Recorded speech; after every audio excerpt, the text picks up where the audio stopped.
Saw this bulletin with our top focus this hour. A fire broke out last night at a private baby care center in Delhi's Vivek Vihar. Locals stepped in to aid the rescue operations.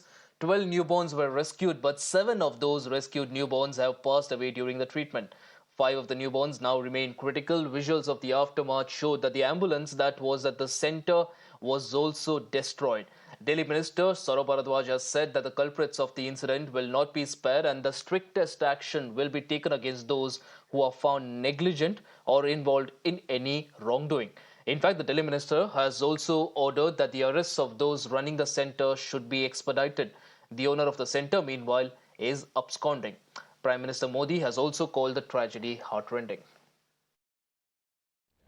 ये कल रात की बात है। 11:32 पे हमें ये करीब कॉल मिली थी कि एक बेबी केयर सेंटर में आ गए। हमने शुरू में 7 टेंडर भेजे थे क्योंकि हॉस्पिटल जैसी जगह थी। हम लोगों ने बहुत कोशिश की। 12 बल्कि बच्चों को निकाला भी गया। वहाँ सेवा दल का एक ग्रुप था, उनके संग निकल के आपने फोटो में देखा होगा। और बाद में पता लगा कि हॉस्पिटल में क्योंकि बहुत छोटे बच्चे थे ये, और जो है इनकी 6 की करीब डेथ हो गई। इसमें बहुत दुखदायी घटना है। आग इसलिए बढ़ गई कि वहाँ पे ये बताया गया कि वहाँ पे कुछ ऑक्सीजन के शायद सिलेंडर थे और सिलेंडर थे, उनमें ब्लास्ट हो गया। इसी वजह से आग केयर सेंटर में ना रह के, बेबी केयर सेंटर में ना रह के बगल वाले घर पे भी चली गई थी। ब्लास्ट की वजह से एक तो हमारे फायर फाइटरों को भी खतरा था। करीब 6 ब्लास्ट हुए वहाँ, ऐसा बताया गया। मतलब इसमें आप देखिए 2 टीमें बनाई गई क्योंकि ब्लास्ट हो रहे थे तो हमें आग को भी कंटेन करना था और बच्चों को भी बचाना था। तो एक टीम ने, आपने देखा होगा वीडियो में कि 2 टीम साइड से बिल्डिंग से गई, उन्होंने खिड़की से लोगों को पकड़ के बच्चों को निकाला, और एक दूसरी टीम ने फायर फाइट किया। Now the local people out here have helped in the rescue operation. They have rescued all the 12 children from the baby care center. We have one with them who have helped in the rescue operation. भैया आपसे पूछूंगा कि कैसी घटी ये घटना, किस तरीके से आपने बच्चों को वहां से निकाला बिल्डिंग से? भैया घटना का तो जैसे हम अपने घर में सो रहे थे, बैक साइड में हम रहते हैं, तो घटना तो एकदम से धमाका हुआ। पहले कोई ब्लास्ट हुआ बहुत तगड़ा, तो हम लोग वही देख के एकदम घरों से बाहर निकले कि भाई एकदम क्या हुआ, क्या ब्लास्ट हुआ। जैसे ही जाने के बाद उन्होंने बच्चे पकड़ाना चालू करे, फिर आदमी की हिम्मत हो जाती है कि 1-2 बच्चे बचे हैं, पर वो भाई साहब हमने 3-4 बच्चे पकड़े थे, वो हमें बिल्कुल सेफ लगे, सही था। हमने 3-4 बच्चे जैसे एक करके बच्चा पकड़ाते गए, चादर में लपेटते गए, तौलिए में हम आगे बच्चे ट्रांसफर करते गए। ऊपर सारा सर्च कर लिया, नीचे वाले फ्लोर का गेट खोल के सारा देख लिया था हमने कि यहाँ पे कोई है नहीं। जब सिस्टर ने कह दिया अब कोई नहीं है, तब हम फिर आ गए थे और हम सारा देख के आ गए थे, कोई हमें मिला नहीं उसके बाद। और भाई कितने लोग थे जो रेस्क्यू में हेल्प कर रहे थे? रेस्क्यू में तो भाई साहब यहाँ पे कम से कम 100-200 लोग थे। जब बैक साइड में बिल्डिंग में सब रहते हैं, वो सभी आ गए थे। कोई अपने घर से चादर दे रहा, कोई पानी दे रहा, कोई कुछ दे रहा, कोई सब हेल्प करने को तैयार थे। बच्चे पकड़ाते गए, वो आगे लेते गए।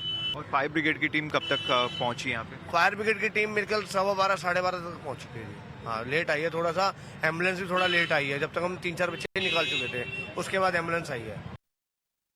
ऑक्सीजन सिलेंडर इसके अंदर थे, तो ऑक्सीजन सिलेंडर ब्लास्ट होने की वजह से ये आग काफ़ी बढ़ गई और इसके अंदर न्यू बॉर्न बेबीज़ करीब 12 के करीब थे जिनको रेस्क्यू किया गया, मगर बहुत अनफॉर्चुनेट है कि करीब 6 बच्चों की दम घुटने की वजह से इसमें मृत्यु हो गई। एक और बच्चे की हालत गंभीर बताई जा रही है। हमारी तरफ से बहुत साफ है कि इसकी जांच करेंगे, जल्द जांच करेंगे, और जो भी दोषी हैं जिन्होंने इसके अंदर लापरवाही की है या मिलीभगत की है, उनको सख्त से सख्त कार्रवाई की जाएगी। आप यहाँ पे मौके पे हैं, क्या कुछ बताएंगे इस पूरे मामले को लेकर सर? देखिए, ये बड़ी दुखद घटना है और इस तरह की घटना दिल्ली के लिए तो शर्मनाक है। 7 बच्चे जिन्होंने आंखें भी नहीं खोली और वो चले गए। क्या उसके परिवार पे, क्या उसकी माँ पे बीत रही होगी, ये तो दर्द समझने की बात है। लेकिन दुर्भाग्य इस देश का ये है कि दिल्ली के स्वास्थ्य मंत्री यहाँ आते हैं और जांच की बात कह के चले जाते हैं। मैं एक सवाल पूछना चाहता हूँ, नरेला, मुंडका, अलीपुर, अनाज मंडी, करोल बाग, ऐसी कितनी जगह आग लगी। अभी कृष्णानगर भी वहाँ पर है, वहाँ भी कल 3 लोग चले गए। हर बार आग लगती है, अब जांच की बात करते हैं, चले जाते हैं, और उस जांच के नाम पे फिर वो अधिकारी पैसा लूटने का काम करते हैं। उस समय आप कार्रवाई क्यों नहीं करते? ये जो हादसा है, अगर इलीगल नर्सिंग होम चल रहा है, इलीगल रिफिलिंग हो रही है गैस सिलेंडर्स की, तो वो सारे अधिकारी जो इस जिनकी आंख के नीचे ये काम हो रहे थे वो दोषी हैं, उन सबको सूली पे लटका देना चाहिए। कल जब मैं इस घटना की जानकारी मुझे मिली, ये सोच के कि जरा इसका अनुभव करिए कि जिसके बच्चे अभी संसार में आए थे और अस्पताल से घर नहीं पहुंच पाए, हु इज रेस्पॉन्सिबल। लेकिन आग लगने का सिलसिला जारी है, कोई भी रोकथाम के स्टेप नहीं उठाए जाते, कहीं भी जांच की रिपोर्ट नहीं आती है, गलती क्या हुई, क्या कारण होते हैं। और दिल्ली के मुख्यमंत्री जी, जिनका ये फायर डिपार्टमेंट है, जिसका वो महिलाओं को पिटवाने में लगे हैं, शराब घोटाला करने में लगे हैं। तो इसलिए मैं बहुत तकलीफ, बड़ी पीड़ा में मैं कह रहा हूँ कि दिल्ली को दर्द और आंसुओं का पहाड़ बना दिया अरविंद केजरीवाल ने, और स्वयं पता नहीं किस घमंड में चूर हैं। Let me go across to my colleague who's covering this story. Sabyasachi, you were speaking to the people who were involved in the rescue operations as well. And of course, a lot of lives were also saved there thanks to the alertness of the people living nearby. Help us understand how exactly this tragedy unfolded, and also what's the course of action that will be taken now? Well, absolutely. See, it's a very tragic incident that has taken place. See, till now, 7 of the children have lost their life and 5 are still undergoing treatment in a nearby hospital in the East Delhi.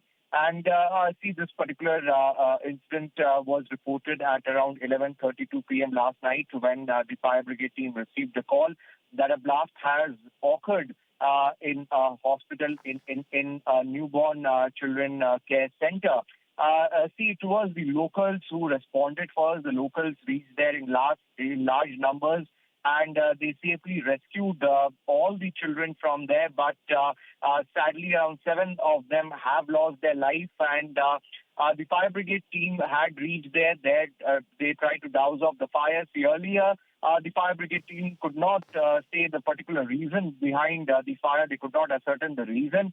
But the sources believe that it was a short circuit which led to the fire getting caught in oxygen cylinders which was present out here. See, talking about the oxygen cylinder is another very important thing, because in the ground floor of the hospital, there was illegal filling of oxygen was going on in the cylinders. This particular issue was raised by the locals over there. The neighbors, in fact, have raised several complaints to the NCD as well as to the police regarding this, that the illegal filling of oxygen cylinders are going on over there and action needs to be taken. But despite that, it seems that no response was taken by the authority. There was another lapse which could be seen. And see, Prime Minister Narendra Modi also tweeted about this tragic incident. He said that those who are responsible would be punished at any given cost. And see, from the investigation point of view, the police have started their investigation. The police is in search of the owner of the hospital. He is absconding. They have tried connecting with his phones. His both mobile phones are also switched off, and his last location was traced in Rajasthan. A team of Delhi police has left for Rajasthan as well to try to catch him as soon as possible, because A, the owner is responsible, and also B, the authorities who have failed to act upon the numerous complaints which Right. has been given by the locals, and also whether this owner had taken the NOC certificate from the fire brigade team or not, that is also under investigation. Absolutely, Sabyasachi, like you're rightly pointing out, a lot of questions there that need to be answered. And of course, the investigation will reveal all of that. But appreciate you joining us on the broadcast there with all those details on that.